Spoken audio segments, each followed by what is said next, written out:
حضور سرور کونین صلی اللہ تعالیٰ علیہ وسلم کا فرمان ذیشان ہے کہ روزہ ڈھال ہے۔ پرانے زمانے میں جنگوں میں ڈھال ایک استعمال کی جاتی تھی جسے تلوار اور تیر سے بچنے کے لیے استعمال کیا جاتا تھا۔ تو جیسے تلوار اور تیر سے بچنے کے لیے ڈھال ہوتی ہے، ایسے ہی روزہ جو ہے وہ گناہوں سے محفوظ رکھتا ہے، یہ گناہوں کے سامنے ڈھال بن جاتا ہے۔ اور ناظرین کرام، آپ نے سن رکھا ہے کہ رمضان المبارک کی جیسے ہی آمد ہوتی ہے، اللہ رب العالمین جنت کے دروازوں کو کھول دیتا ہے، جہنم کے دروازوں کو بند کر دیتا ہے، سرکش شیاطین کو جکڑ دیتا ہے۔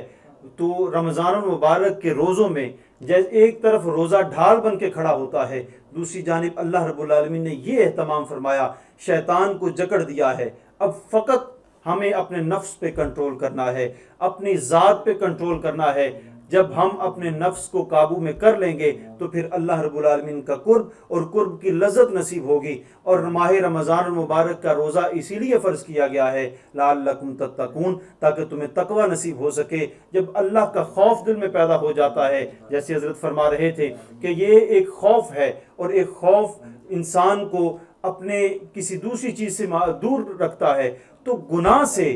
اللہ رب العالمین نے بچانے کے لیے ماہ رمضان المبارک کے روزوں جیسی نعمت ہمیں عطا کی ہے کہ پورا سال انسان نہ جانے کیسے کیسے گناہ کرتا ہے، نگاہ اٹھ جاتی ہے، جھوٹ بول دیتا ہے، چگلی ہو جاتی ہے، سستی عبادت میں ہو جاتی ہے، اور دیگر ایسے معاملات سے بچنے کے لیے اللہ رب العالمین نے روزے جیسی نعمت ہمیں عطا فرمائی ہے۔ تو میں اسی سوال کو حکیم اکبر علی خان صاحب آپ کی جانب بڑھانا چاہوں گا کہ حضرت نے تو روزے کے روحانی فوائد بتائے ہیں، میں آپ سے یہ سوال کرنا چاہوں گا کہ روزے کے طبی فوائد کیا ہیں، انسان کی صحت کس انداز میں بہتر ہوتی ہے، اللہ رب العالمین کی اس روزے میں کیا حکمت تھی کہ انسان کی صحت بہتر ہو سکے، بحال ہو سکے، اس پہ آپ ہمارے ناظرین کو بتائیے۔ بسم اللہ الرحمن الرحیم، الحمدللہ رب العالمین، والصلاة والسلام علی سید الانبیاء والسید المرسلین۔ ناظرین کرام، روزے کے طبی فوائد کا اندازہ اس بات سے لگائیں کہ حکیم سید صاحب فرمایا کرتے تھے کہ دنیا میں اتنے لوگ بھوک سے نہیں مرے جتنے زیادہ کھا کے مرے۔ اللہ، اور آپ صلی اللہ تعالی وسلم کا فرمان عالی شان ہے کہ ایک بندے کا کھانا دو بندے کو کفایت کرتا ہے۔ یہ بسیار خوری سے بچنے کا بہترین طریقہ ہے۔ اور اگر دیکھا جائے کہ بیماریوں سے کیا تعلق ہے، تو جدید دور میں، موجودہ دور میں یورپ میں جس مریض کو وہ لاعلاج سمجھتے ہیں، اس کا علاج دوائیوں سے نہیں کرتے، اس کا علاج بھوک سے کرتے ہیں۔ اس کو کھانے کے لیے بہت کم اور سیال چیز میں دیا جاتا ہے، اس کی ٹھوس غذا، حتیٰ کہ کینسر کے مریض جب لاعلاج سٹیج پہ پہنچ جاتے ہیں، جب سمجھتے ہیں کہ ان کے لیے دوائی مضر ہے، تب ایسی صورت میں وہ ان کا علاج خوراک کے ذریعے کرتے ہیں کہ خوراک بند کی جائے اور انہیں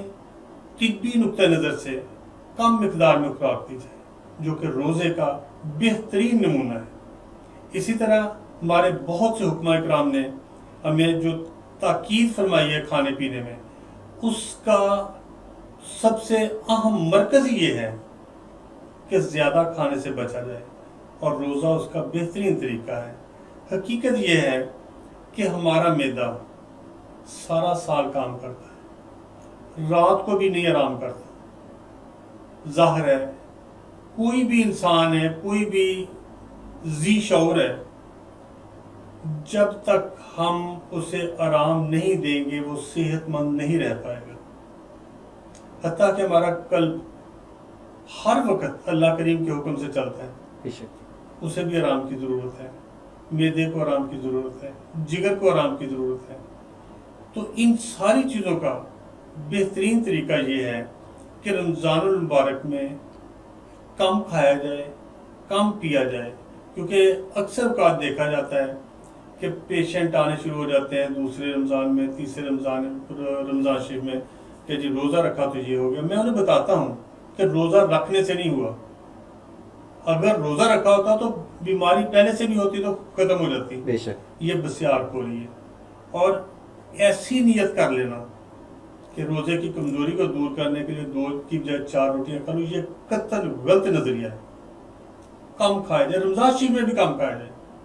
یعنی افطاری کے وقت، سحری کے وقت، ہاں یہ ضرور ہے کہ اچھا کھایا جائے. جی یعنی میں آگے جا کر اس پہ بھی آپ سے ہم سوال کریں گے کہ سحری میں کس انداز میں ہمیں کھانا ہوگا، افطاری میں کیا. میں حضرت کی جانب بڑھنا چاہوں گا کہ ماشاءاللہ بہترین انداز میں حضور سرور کونین صلی اللہ تعالی علیہ وسلم نے جو رمضان المبارک کی حکمتیں اس پہ بھی فرما رہے تھے. تو حضور سرور کونین صلی اللہ تعالی علیہ وسلم کا ہر عمل حکمت سے خالی نہیں ہو سکتا، ہر عمل میں کوئی نہ کوئی حکمت پوشیدہ ہوتی ہے. تو ہمیں بھوکا رکھنے کا اللہ رب العالمین کی جانب سے حکم آیا، حضور نے اس عمل کو، اس فرمان کو نافذ فرمایا.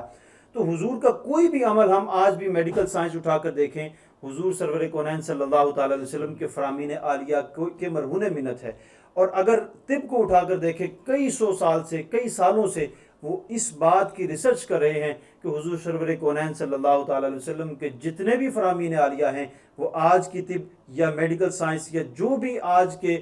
طبیب حضرات ہیں، حکماء ہیں، ڈاکٹرز ہیں، جو جس انداز میں بھی علاج کرتے ہیں وہ حضور کے فرامین عالیہ سے روشنی حاصل کر کے ہی اس کا علاج دریافت کرتے ہیں.